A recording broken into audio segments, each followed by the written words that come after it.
আমাদের পার্শ্ববর্তী দেশে অতীত সরকার যে শেখ হাসিনা ওনার সাথে একটা বিশেষ শিল্পগোষ্ঠী পত্রিকায় দেখেছেন আপনারা, এসএনএম গ্রুপ, তারা সেখানে একটা মিটিং করছে, সমস্ত পত্রিকা আসছে। সেটা মিটিংয়ের উদ্দেশ্য ছিল বাংলাদেশের নির্বাচন বানচাল করা, নির্বাচনের বিভিন্ন সহিংস ঘটনা ঘটানো। এটা তো একটা উদ্বেগের জায়গা, সেই ব্যাপারে আমরা আলোচনা করেছি। আমি স্যারের সাথে 3 বছর একসাথে চাকরি করছি, স্যারের আন্ডারে আমি চাকরি করছি এবং তার সাথে আমার অনেক আগে থেকে একটা পরিচয়। আজকে একটা সৌজন্য সাক্ষাৎকার ছিল।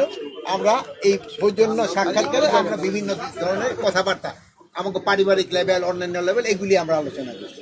রাষ্ট্রীয় কোনো ব্যাপারে কথা হয়েছে? রাষ্ট্রীয় লেভেলে, রাষ্ট্রীয় আলোচনার মাধ্যমে হয়তো 2-1টা রাষ্ট্রীয় লেভেলে চলে আসছে, বাট ওইটা খুব একটা বড় আলোচনা না। কি বিষয় নিয়ে কথা হলো? আচ্ছা, আমি বলতেছি আমাদের লুৎফুজ্জামান বাবর 18 বছর পরে আপনি স্বরাষ্ট্রমন্ত্রী হলেন। 18 বছর পরে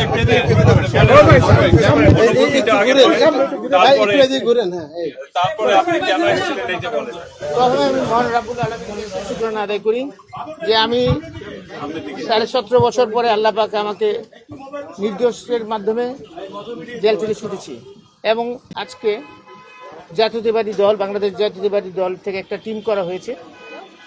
সেই টিমের মধ্যে আমি একজন, আমার সাথে সিনিয়র সেক্রেটারি আছেন কামরুজ্জামান সাহেব,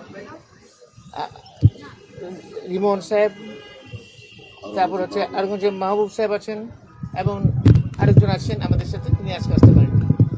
যাই হোক, আমাদের আসার উদ্দেশ্য আমাদের কিছু কিছু জিনিস আমাদের ম্যাটার অফ কনসার্ন হয়ে দাঁড়িয়েছে, উদ্বিগ্নের জায়গা, যেগুলো আমরা ওনাদের সাথে অত্যন্ত আন্তরিকতার সাথে এবং সৌন্দর্যপূর্ণ পরিবেশে আলোচনা করছি।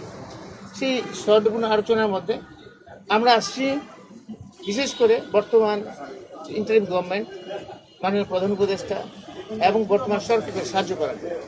সেই সাহায্য হিসাবে যেগুলো কনসার্ন করে আমরা সেইগুলো আমরা ওনাদেরকে আমাদের ব্যক্ত করছি। অন্য একই জায়গায় একমত পোষণ করছেন।